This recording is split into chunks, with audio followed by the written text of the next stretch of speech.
Thanks for being with us tonight.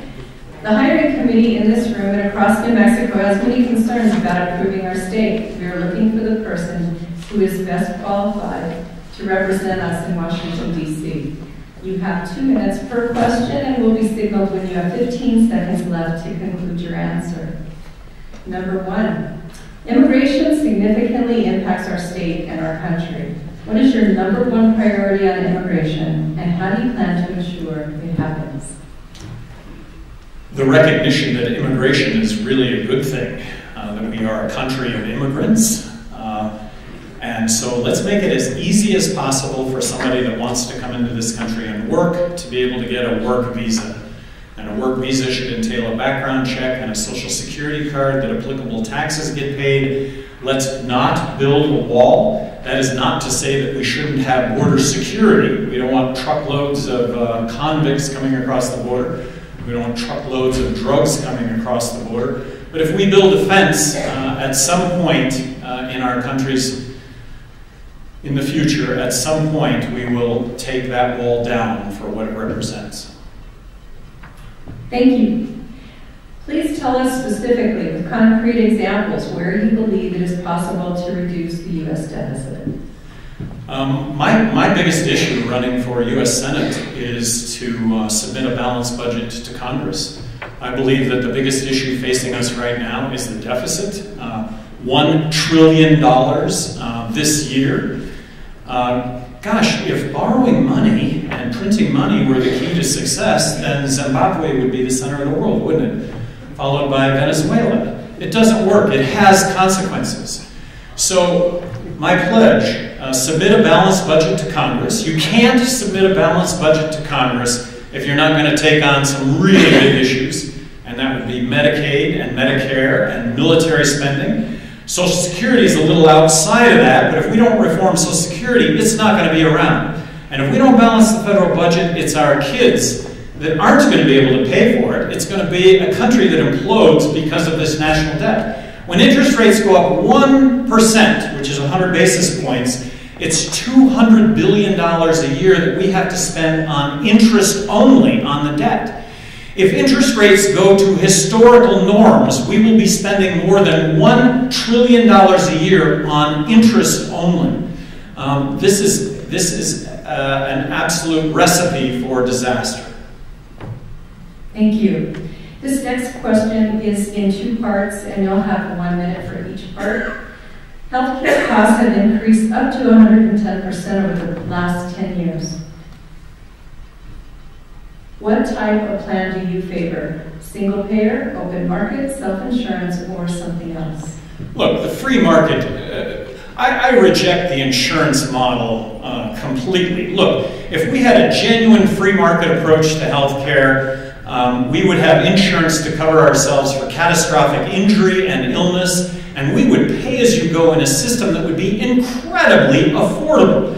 And by the way, healthcare is about as far removed from free market as it possibly could be. But if we had a free market approach for healthcare, we would probably have health savings accounts for this ongoing cash that we would pay for ongoing medical need. But if we had an absolute free market approach to healthcare, we would have gallbladders are us.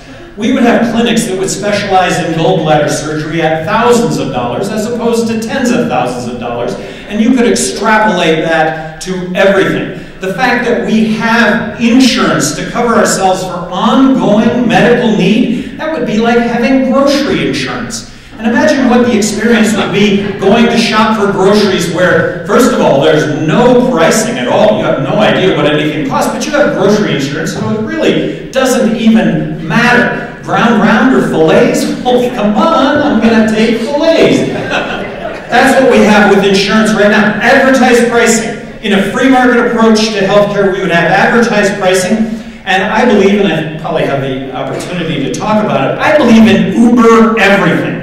Eliminating the middleman and allowing for direct payment by you as an individual to the one supplying the service, Uber doctor. Eliminating the middleman, doctor makes more money, you pay less for Uber doctor.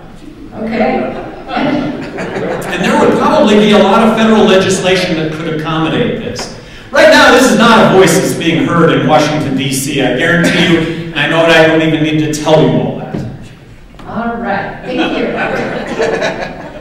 New Mexico receives over $4 billion in federal funding for research at our labs.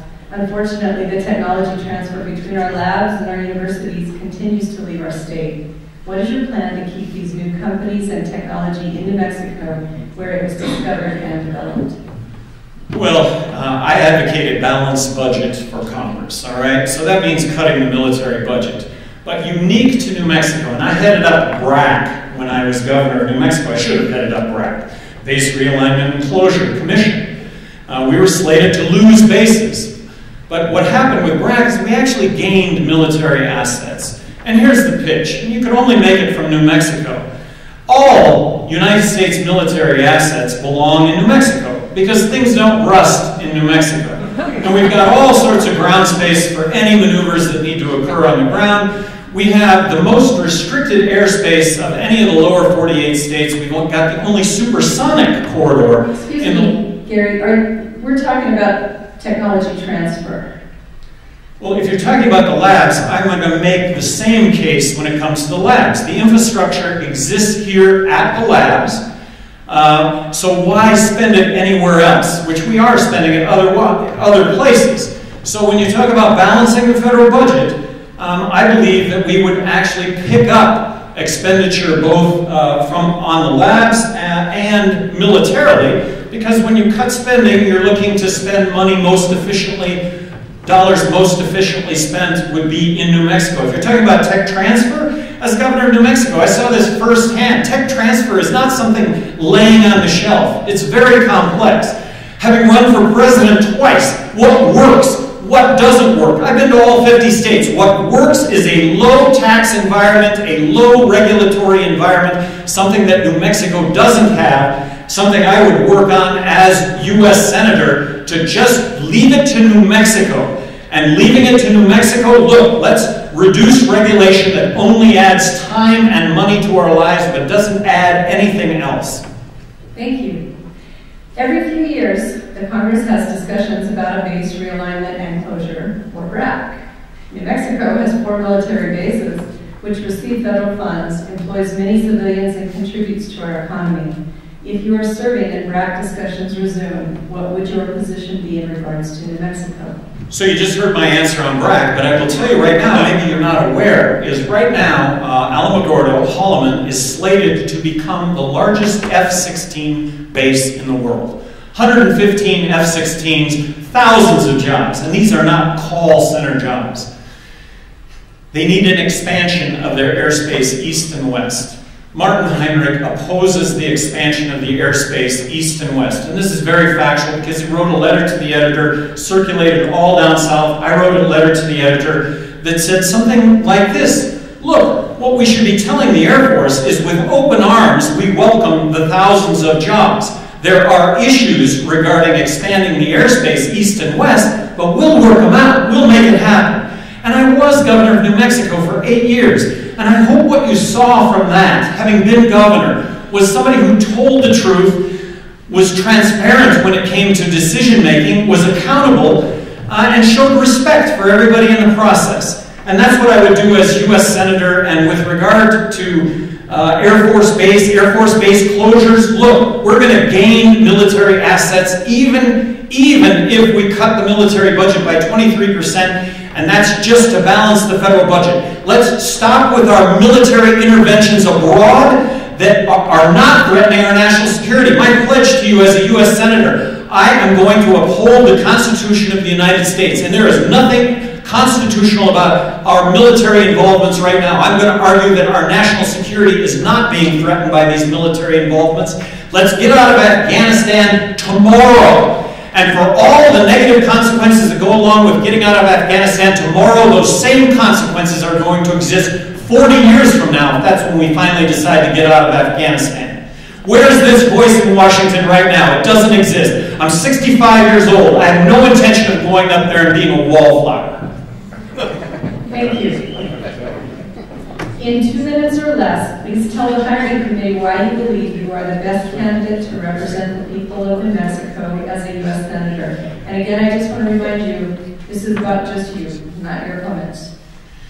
When I was governor of New Mexico, I had an open door after 4 policy. I saw anybody in the state the third Thursday of every month on 5-minute increments.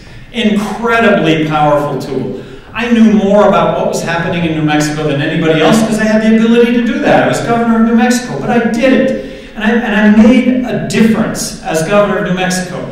As U.S. Senator from New Mexico, I will have an open door after 4 policy here in New Mexico for New Mexico citizens. I'll do the same thing. But in Washington, D.C., I'm going to also have an open door after 4 for waste, fraud, and abuse. And if you don't think that's going to be entertaining, if you don't think it's going to be entertaining on a Sunday morning to hear what the senator from New Mexico has to say about the waste, fraud, and abuse award for the week or the every other week, I got to tell you, think otherwise.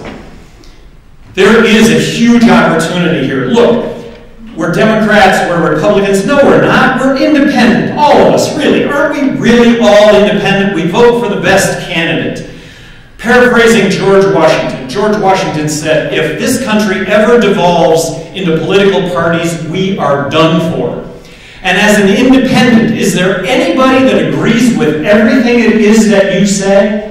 Yeah, it's the person you look at in the mirror every single morning. So I'm just glad that this question and answer period is only lasting for 15 minutes, because if I were able to be speaking here for like 2 hours, I would piss everybody in this room off, I guarantee you. And in that regard, I do think I'm the best candidate here. I do think that look, if you subsidize, whatever you subsidize, you get more of. So we subsidize people not working. Is it a surprise? When you tax, you get less of. We tax income. Is it any surprise that we're not a hub for economic development? It's simple, and these issues can be driven from Washington, D.C., the uber everything. Thank you very, very much. Thank